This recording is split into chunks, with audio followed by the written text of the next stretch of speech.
America के राष्ट्रपति Donald Trump ने रूस पर जो बैन लगाया था उसकी डेडलाइन अब खत्म हो गई है। डेडलाइन खत्म होते ही ये सवाल उठने लगे कि क्या भारत अब रूस से तेल की खरीद कम कर देगा, और अगर भारत रूस से तेल खरीदना बंद नहीं करता तो क्या ट्रंप बिदक कर भारत पर एक बार फिर से टैरिफ लगा देंगे। तो आइए इस रिपोर्ट में सारे सवालों के जवाब जानते हैं। दरअसल ट्रंप ने रूस की दो सबसे बड़ी तेल कंपनियों रोसनेफ्ट और लुकोइल पर जो बैन की डेडलाइन तय की थी वो 21 नवंबर 2025 को खत्म हो गई है। एक्सपर्ट्स का मानना है कि ये कदम भारत के रूसी कच्चे तेल आयात को कम करने और उसे अन्य सोर्सेज की ओर मोड़ने में एक अहम माध्यम साबित हो सकता है, लेकिन रूसी तेल का प्रवाह पूरी तरह से समाप्त होने की संभावना बहुत ही कम है।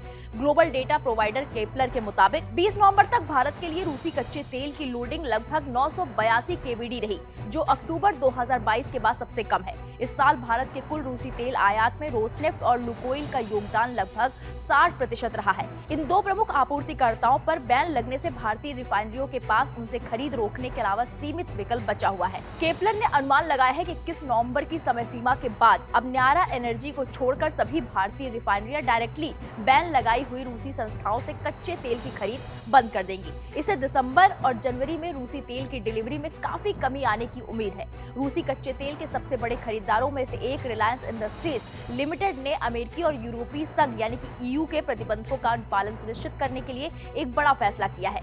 रिलायंस इंडस्ट्रीज लिमिटेड ने 20 नवंबर से अपनी निर्यात केंद्रित रिफाइनरी में रूसी कच्चे तेल का आयात रोक दिया है। कंपनी ने ऐलान किया है कि 1 दिसंबर से एसईजेड रिफाइनरी से सभी उत्पाद निर्यात गैर रूसी कच्चे तेल से प्राप्त किए जाएंगे, जिससे जनवरी 2026 से लागू होने वाले ईयू के प्रतिबंधों का पूर्ण अनुपालन सुनिश्चित किया जा सके। 20 नवंबर को या उसके बाद आने वाली रूसी तेल की खेप को घरेलू टैरिफ क्षेत्र यानी कि डीटीए रिफाइनरी में प्रोसेस किया जाएगा, जिससे निर्यात प्रतिबंधों का उल्लंघन न हो। हालांकि आयात में शुरुआती गिरावट साफ है। एक्सपर्ट्स का मानना है कि रूसी तेल का प्रवाह पूरी तरह से बंद नहीं होगा। वहीं केपलर का ये भी अनुमान है कि रिफाइनरियां गैर प्रतिबंधित व्यापारियों, मिश्रित तेलों स्रोतों और जटिल लॉजिस्टिक्स का उपयोग करते हुए ज्यादा सतर्क रुख अपनाएंगी। रूसी तेल की सप्लाई एकदम खत्म तो नहीं होगी, लेकिन बढ़ते हुए अपारदर्शी चैनलों के माध्यम से आगे बढ़ेगी। शिपिंग पैटर्न में बड़े बदलाव दिख रहे हैं, जैसे कि भारत और चीन के बीच अनएक्सपेक्टेड मार्ग परिवर्तन और मुंबई की तटरेखा के पास असामान्य जहाज से जहाज ट्रांसफर। भारत की ऊर्जा नीति जियोपॉलिटिकल दबाव की बजाय सस्ती कीमत और सप्लाई सुरक्षा को प्राथमिकता देना जारी रखेगी। केपलर के मुताबिक छूट वाले रूसी बैरल मार्जिन के लिए आकर्षक बने रहेंगे, यानी कि भारत पूरी तरह से रूस से तेल खरीदना बंद तो नहीं करेगा, हाँ कम कर रहा है।